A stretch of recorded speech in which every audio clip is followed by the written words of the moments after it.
دو سازمان خبرنگاری تاجیکستان سری وقت نشر نشدن اخبار رسمی درباره ناآرامی‌های اخیر در کشور را بی‌اعتنایی به حق مردم برای دسترسی به اطلاع عنوان کردند.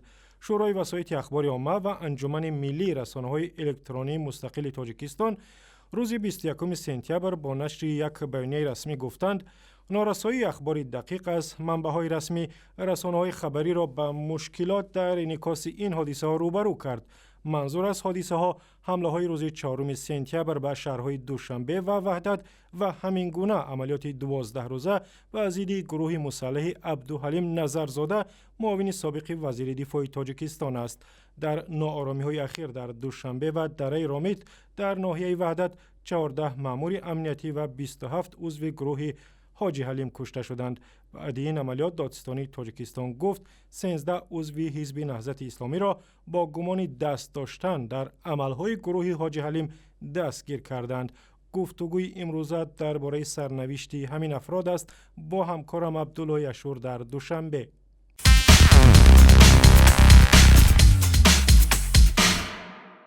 عبدالله، اتهامات مشخص به ضد اعضای بازداشت شده حزب نهضت معلوم شد؟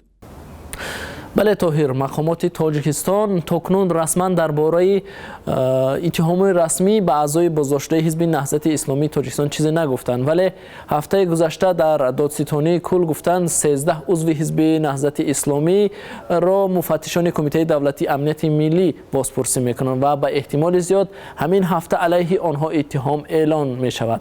ولی دادستانی بعد انجام عملیات بر ضد گروه مسلح تحت رهبری عبدالحلیم نظرزاده معاون سابق وزیر دفاع با نشر اظهارات رسمی گفته بود نسبت به سرکرده و هممسلکان نظرزاده با اتهام تأسیس سازمان جنایی، قتل و گروگانگیری و تروریسم پرونده باز شده است. در همین بیانیه آمده است که 13 عضو حزب نهضت به گفته دادستانی در عملهای جنایتکارانه گروه مسلح عبدالحلیم نظرزاده گمانبر دانسته می شوند و هنگام کوشش پنهانشوی و یا فرار از قلمرو تاجیکستان بازداشت شدند.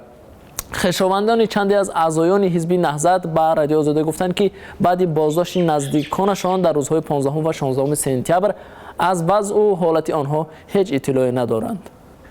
و واکنش‌ها نسبت به این بازداشت‌ها چگونه است؟ چون بر اساس قانون باید تا 3 روز اتهام نسبت افراد دستگیر شده باشد. در داخل سازمان‌های خبرنگاری تاجیکستان از جمله از بازداشت حکمت الله سیف الله زاده، ظرفار رحمانی و عبدالقهار دولت که فعالیت خبرنگاری هم داشتند اظهار نگرانی کردند و گفتند که آنها ضمن بازداشت با وکیل دفاع تامین نشدند.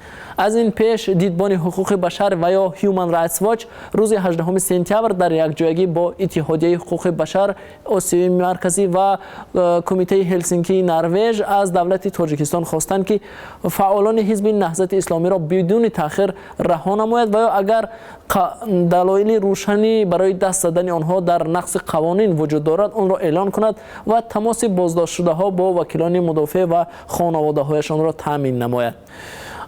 بعد این بیانیه رسانه‌های دولت تاجیکستان با نشر مقاله ها این سازمان ها را به حمایت از افراطگرایان متهم کردند. تشکر، همکارم عبدالله اشور از دوشنبه صحبت می‌کرد.